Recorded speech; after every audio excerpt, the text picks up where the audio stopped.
Oh, nous bénissons le Père de notre Seigneur Jésus-Christ qui nous a accordé cette opportunité d'être réellement en direct avec vous dans cette émission que nous avons définie, l'émission Entre nous. Entre nous, c'est une émission qui a été réalisée pour aider, équiper, restaurer et apporter quelque chose de nouveau dans la vie des enfants de Dieu, dans l'ordre général et dans le monde entier. Et c'est pourquoi je suis sûr et certain que pendant ce temps que nous allons réaliser ce moment qui est si fadiside, ça va apporter beaucoup de choses dans votre histoire et ça changera réellement votre manière de voir les choses. Et si vous êtes prêts et d'accord ensemble avec moi, nous allons incliner notre tête pour que nous prions le Seigneur en vue de confier ce temps favorable entre ses mains pour qu'il prenne soin et qu'il prenne la direction afin de parler à ses enfants. Nous inclinons notre tête en sa présence pour être à son écoute. Seigneur notre Dieu, nous te rendons grâce, nous te bénissons parce que la révélation de ta parole apporte quelque chose de positif dans la vie de tes enfants. Ma prière en cet instant que tu rends disponible le cœur de tes enfants afin d'écouter ta voix. Je renverse toute action de raisonnement humain. Je proclame que Jésus-Christ est Seigneur dans toute sa dimension dans les cœurs et que tu parles une fois de plus dans les cœurs pour que la gloire revienne à toi seul. Je te promets de te donner la gloire de ce moment au nom de Jésus-Christ. Amen. Je voulais dire ensemble avec vous que ce moment, c'est réellement un moment très important parce que la Bible dit que toute personne qui rencontre Christ, quelque chose de nouveau et de spécial, commence toujours dans l'histoire de sa destinée. On ne peut jamais en aucun cas rencontrer Christ et que notre vie reste toujours la même. Je ne connais pas ton histoire, je ne connais pas ta vie, mais j'ai une expérience de quelqu'un qui est au-dessus de tout et qui a la capacité, le pouvoir de changer le cours de l'histoire de l'homme.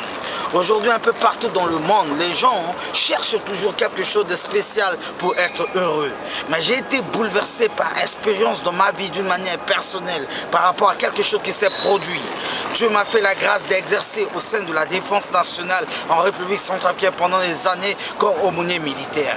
Mais quelque chose m'a secoué lors d'une situation qui est arrivée par rapport à quelqu'un que je connais qui est un monsieur incontournable, un monsieur qui était assis, un général de son armée qui était respecté par tout le monde. Un jour est arrivé dans son état, il s'est retrouvé étant malade à l'hôpital. Au moment que je me suis rendu pour aller voir cet homme, il y a quelque chose qui m'a bouleversé. Cette chose c'était quoi? C'est quelque chose d'une manière très simple. Cet homme étant malade à l'hôpital, je me suis rendu compte qu'il y avait tous les médecins qu'il le faut de ce monde étaient tout autour de cet homme. Il y avait les médecins qui étaient là, qui cherchaient à encadrer, à apporter la guérison, à apporter la santé à cet homme, qui cherchaient à le traiter, cet homme dans sa situation. Et au moment que je voulais sortir, je me suis rendu compte qu'il y avait des militaires qui étaient là. Et ces militaires étaient là tout autour de cet homme, avec les armes, avec toutes les choses qu'il le faut pour sa protection. Je me suis rapproché pour poser une question à ces militaires en tenue et en armes auprès de cet homme pour dire « Qu'est-ce que vous faites ici ?» Ils m'ont répondu, vous ne voyez pas que notre général, qui est le chef suprême de l'armée, étant malade, il est là, nous sommes là pour assurer sa sécurité. Je disais, pour assurer sa sécurité contre quoi? Ils m'ont dit, pour assurer sa sécurité contre la mort. Je dis, ah, mais vos armes que vous avez, c'est pour défendre cet homme contre la mort. La mort, c'est quelque chose d'impoli, c'est quelque chose qui n'a pas de limite, qui ne craint pas la personnalité d'un individu, qui ne craint pas la personnalité ou ta position sociale, mais la mort, lorsque la mort veut frapper à ta porte, elle viendra à tout moment pour frapper à ta porte. Elle frappe comme elle veut. Et en ce moment que ces gens en train de me donner leur discours, ils sont en train de s'exprimer, à ma grande surprise, je voyais cet homme entre la main des bons médecins, entre la main de toutes les personnes qu'il le faut pour assurer sa sécurité, en train de rendre son âme. Ça veut dire que la mort a frappé à sa porte. Et cette situation m'a bouleversé. Un homme, un général de son armée, le chef responsable numéro 1 de son armée, en train de rendre son âme, d'autant plus qu'il y a des armes, il y a toutes les possibilités qui sont là pour défendre ce temps, mais ils n'ont pas pu. Pourquoi? Parce que la vie de l'homme a toujours des limites. Aujourd'hui, je voudrais vous partager quelque chose de très important qui se trouve dans le livre de Ecclésiaste 1, verset 14. La Bible dit quelque chose. J'ai vu tout ce qui se fait sous le soleil et j'ai constaté que tout n'est que fumée et revient et poursuit du vent. La Bible dit, j'ai vu, c'est Ézéchias qui parle. Ézéchias, le roi Ézéchias, c'est le roi Salomon. Salomon a dit quelque chose de très important dans ce chapitre de la Bible. Qu'est-ce que Salomon va dire? Salomon a dit que j'ai vu tout ce qui se fait sous le soleil. Voici, tout est vanité, vanité de vanité, tout est vanité. Salomon, c'est un roi par excellence qui a connu du succès, qui a connu de la joie, qui a connu tout ce que nous pouvons appeler comme luxe dans ce monde. Mais après avoir connu toutes ces choses, il s'est rendu compte que tout est vanité, vanité de vanité, tout est vanité. Aujourd'hui, beaucoup de gens, ils ont cette tendance à croire que la meilleure vie, c'est gagner la richesse, c'est gagner la gloire, c'est gagner tous les succès, c'est gagner toutes choses de ce monde. Aujourd'hui, tu peux gagner toutes choses de ce monde, mais si tu n'as pas Jésus au centre de ta vie, tout est inutile. Vanité de vanité, tout est vanité. Tout ce que nous pouvons gagner aujourd'hui, nous pouvons gagner la richesse, nous pouvons gagner la gloire, nous pouvons gagner, par exemple, tous les grands lieux de luxe de ce monde. Mais si nous n'avons pas Jésus au centre de notre vie, tout est vanité. Parce que la Bible dit qu'il est réservé à tous les hommes, quelle que soit notre valeur, quelle que soit notre position sociale, de mourir une seule fois. Et après vient le jugement. Ça veut dire qu'il y aura un temps que quelle que soit ta vie, quelle que soit ta position, quel que soit ce que tu es, tu vas passer par l'étape de ce qu'on appelle la mort. La mort va frapper à ta porte. Et après la mort, la Bible dit que viendra le jugement. Ça veut dire que chacun de nous parviendra devant le tribunal de Dieu pour rendre compte de tout ce qu'il a fait sur la terre devant Dieu. La Bible dit ne vous trompez pas, ne manque pas de Dieu. Ce qu'un homme aura semé, il moissonnera. Ça veut dire que ce que tu as eu à faire sur la terre, que ce soit du bien, que ce soit du mal, qu'importe ce que tu as eu à faire dans ce monde, un jour à l'autre, tes œuvres à toi, ça va te poursuivre et ça va t'atteindre. Tes œuvres en toi, ça va te poursuivre pour que tu puisses récolter le fruit de tes œuvres. C'est pourquoi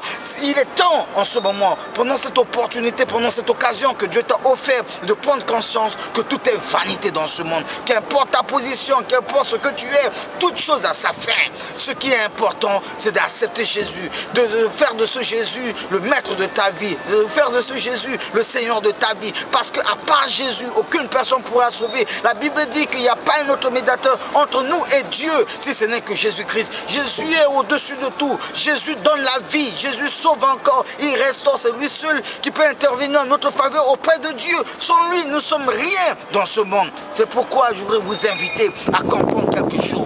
Entre nous, c'est quoi? C'est tout juste une opportunité que Dieu vous offre à comprendre qu'il y a quelque chose qui règne et qui règnera pour toujours. Ce n'est que Christ. L'œuvre qu'il a accomplie à l'auteur de la croix, c'est pour te racheter, c'est pour te donner une opportunité en vue de réconcilier avec Dieu. Aujourd'hui, les gens sont fous. Ils prétendent dire que les choses de Dieu et un certain nombre de choses qui se passe un peu partout dans ce monde, ce sont des choses inutiles. Ils n'ont aucune chose à voir, c'est des préhistoires. Ils n'ont aucune chose à voir avec toutes ces choses. Mais, quel que soit ce que tu es, un jour à l'autre, sache une chose, que la mort va frapper à ta porte. Qu'importe ce que tu es, qu'importe ta position, la mort frappera un jour à ta porte. Vous savez ce qui est bizarre et spécial, c'est quoi? Quel que soit ce que tu es, lorsque la mort frappe à ta porte, tu seras mis au garde à vous. Ça veut dire que tu seras allongé dans ton lit, dans ta position au garde à vous. Je n'ai jamais vu dans ma vie, dans mon histoire, quelqu'un qui est enterré avec les têtes par terre. Parce que quelle que soit ta valeur, quel que soit ce que tu es, quels que soient les gens qui t'entourent, lorsque tu vas passer par l'étape de la mort et lorsqu'on va t'enterrer, on va t'enterrer avec les yeux fixés au ciel. Pourquoi les yeux fixés au ciel? C'est pour te dire que tout ce que tu faisais dans ce monde, toi qui croyais que tu étais galant, toi qui croyais que tu étais très riche, toi qui croyais que tu étais trop spécial, à part toi, il n'y a aucune chose de meilleure que toi. Aujourd'hui, tu es à la fin de ta vie. Tout voilà maintenant fixé entre la terre et le ciel, les yeux fixés au ciel pour rendre compte de tout ce que tu as eu à faire sur la terre. C'est pourquoi, mes bien-aimés, lorsque vous avez cette opportunité, que Dieu vous accorde encore le souffle de la vie, c'est un moyen, c'est une occasion, c'est une opportunité pour vous, pour penser à Christ. C'est une opportunité pour vous, pour dire un jour qu'il y a quelqu'un qui a fait quelque chose par rapport à ma vie, qu'il m'aime, qu'il a besoin de moi, sa tendresse et son amour reste pour toujours envers ma vie et qu'il a besoin que je sois sauvé, il a besoin que je puisse donner ma vie à lui. Il a besoin pour que je sois réconcilié avec lui. Aujourd'hui, les gens courent derrière les richesses, les gens courent derrière les gloires. Combien de personnes qu'aujourd'hui, qu'ils ont les richesses, qu'ils ont les gloires, qui est parti, ils ont tout laissé cette chose dans ce monde. Pourquoi? Parce que tout ce que nous pouvons gagner aujourd'hui dans ce monde, que ce soit la richesse, la gloire, un jour à l'autre, nous allons abandonner toute cette chose dans ce monde pour partir, pour repartir devant Dieu en vue d'aller rendre compte. Nous sommes sortis dans le ventre de notre mère étant bredouilles avec aucune chose, ni avec la voiture, ni avec le succès, ni avec la richesse, ni avec aucune chose. Un jour à l'autre, nous repartirons également sous la terre, sans aucune chose. Nos femmes, nos époux, nos entourages, nos copines, nos amis, ils vont nous abandonner et nous allons repartir à seuls, de la même manière que nous sommes sortis, étant seuls dans le ventre de notre mère, de la même manière nous allons repartir également, étant seuls pour aller rendre compte à Dieu. C'est pourquoi il est important que pendant ce moment, c'est d'une manière individuelle que tu dois prendre cette résolution pour te dire en toi que qu'importe ce que je dois faire, je dois trouver un temps pour Dieu. Aujourd'hui, les gens sont fous des choses de Dieu, les gens sont fous d'avoir un temps tout juste pour dire merci à Dieu. Pourquoi? Parce qu'ils ont dit que j'ai pas le temps, j'ai mon travail, j'ai mes activités, j'ai certaines autres choses à faire, je m'en fous, j'ai pas le temps pour me consacrer à Dieu. Mais il y a un temps qui viendra dans ta vie, tu le veux ou non, tu auras le temps à rendre compte à Dieu. C'est pourquoi cette occasion est importante, cette occasion est incontournable dans ta vie pour avoir un temps pour dire à Dieu quand même merci dans ta vie. Cette occasion que j'ai préféré de partager avec vous, c'est une opportunité que je vous offre. Quelle que soit votre position, quel que soit l'endroit que vous vous trouvez, à prendre conscience. Il n'y a pas quelque chose de très meilleur, d'excellent dans ce monde, si ce n'est que d'avoir Jésus-Christ au centre de sa vie. Tu peux faire cette invitation dans ta vie.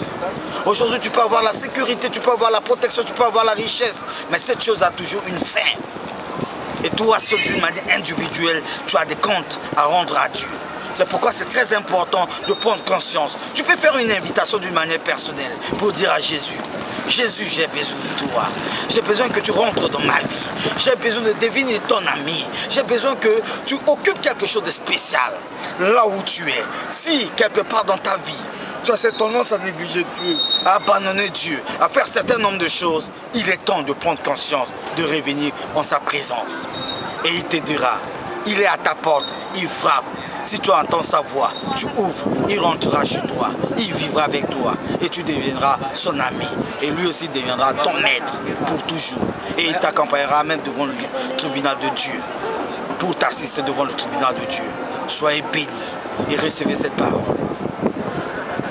Dans le nom de Jésus de Nazareth. Si tu es d'accord avec moi et si tu veux toutefois me joindre, je suis à ta disposition pour t'aider, pour t'encourager, pour prier avec toi, pour te pousser à prendre conscience par rapport à ta vie. Mon numéro, c'est le 06 63 54 74 25. C'est votre serviteur, Kevin Kenga, dans le cadre de l'émission Entre nous. Soyez bénis et je prierai avec vous. Seigneur notre Dieu, tu connais les cœurs qui ont écouté ta parole, que tu les touches et que tu parles encore davantage au travers de cette parole. Nous les recommandons entre tes mains, sous ta grâce et sous ta faveur. Approfondis encore davantage ta parole dans leur cœur. Au nom de Jésus-Christ. Amen. Soyez bénis.